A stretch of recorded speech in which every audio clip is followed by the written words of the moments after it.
All right, ladies and gentlemen, so today we're going to be looking at geometric sequences. So just like we did linear, and linear could be arithmetic, now we can have geometric, which are exponential. So these are linear.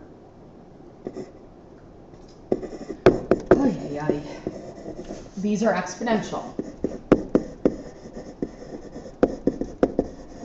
And if you look at our general formula here, right, we have A1, right, that's still our initial amount. It looks a lot like what we had. And then we have R, which is our common ratio. All right, so let's take a look. You have to be able to figure out, and we did this when we were looking at them as a table of values. Are they linear or are they exponential? And you had to look for a common difference or a common ratio. Same idea. So when I look here, right, clearly this is not a common difference. But what I need to see is there a common ratio? So if I do 40 over 200, right, that reduces down to 1/5. And then if I do 8 over 40, that also reduces down to 1/5.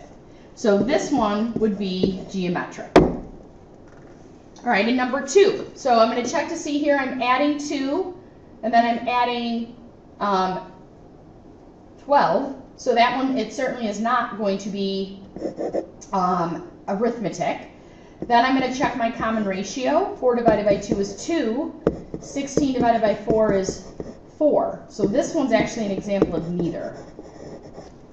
And in number 3, I'm going to check first. I'm adding 3, adding 3, adding 3. So that means that you're going to have, this is going to be an arithmetic. Okay, find the next 3 terms. So you have to figure out, in this case, which type it is. So it's not going to be an arithmetic, but in order to find the next 3 terms, it has to then be a geometric. So I am taking and I am multiplying to get from one to the other. I'm multiplying by -4. So I have to do -64 times -4. First of all, it's going to be a positive answer. So 64 times 4 is going to be 256. And then I have to take that one and multiply it by -4, so that's -1024. And multiply that by a -4 again, and you're going to have -4096. Okay, so 10th term in the sequence. So remembering that when they're asking for that, this is telling you then that they want n to be 10. That's what that means. So I have to figure out, here's your A1, here's your initial amount, what you're starting with, and I have to figure out my common ratio. So my ratio is going to be 4 over 6, which could reduce down to 2/3. Right? Notice our numbers are getting smaller because 2/3 is less than 1, which goes back to what we were talking about with exponential growth and decay. It's all related, it's just different ways of showing it. So my formula, AN, which is going to be A to the, let me write the general one, A1 times R to the n minus 1. So A10 is what we're looking for, the 10th term. A1 is 6, R is 2/3, and then we would have 10 minus 1, which would be the 9th. All right, so I can put that in my calculator. 6 times 2 divided by 3, that has to go in parentheses because it's a fraction. Excuse me. Is going to give me 0.156. I'm going to try turning that into a decimal. Ooh, that's a big fraction. So this is 0.156, which actually keeps going. If you turn it into a fraction, it's 1,024 over 6,561. Thank goodness for our calculators. All right, so for number 6, finding the 10th term. So here I have, if I do,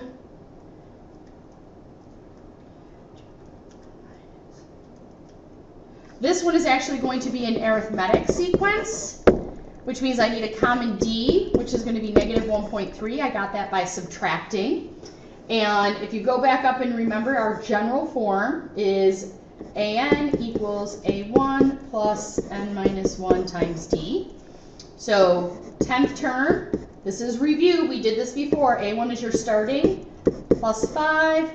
N minus 1 is 9 times -1.3. So the 10th term would be, it's going to be -6.7. All right. Yes, you could have absolutely gone through and tried to keep subtracting that. Same thing, you could have kept taking 2/3 of the numbers, but sometimes it's easier to use the formula. All right, next page. So write the formula for the nth term. So that means the general formula. That's what they're saying. General formula. So what I need then is I need to know what's R and what's A1. So A1 is 112. There it is, first term. R is going to be 84 over 112, which is 0.75, meaning that it reduced down to 3/4. So you can keep it as a fraction or a decimal, your choice. So my general formula, AN, equals A1 times R to the n minus 1. I'm going to fill in A1 and I'm going to fill in R. So AN is 112 times 3/4 to the n minus 1. And again, you could turn that into 0.75. Find the 37th term to the nearest 10,000th. 10,000th, I believe, is 4 decimal places. I hope I was right on that. So I'm going to use my formula, and I'm going to fill in 37 is now your n. So A37, 37th term, is 112 times 3/4 to the 37 minus 1, which is really 36. So 112 times 3/4 raised to the 36th power. And that is going to be 0.003557. So I'm going to round that to 0.0036. Okay, so just a different way to try to look at the formula, whereas instead of it being a word problem, now it's given to it's giving us as a list of numbers. Any questions? Bring them to class. Have a good night, guys.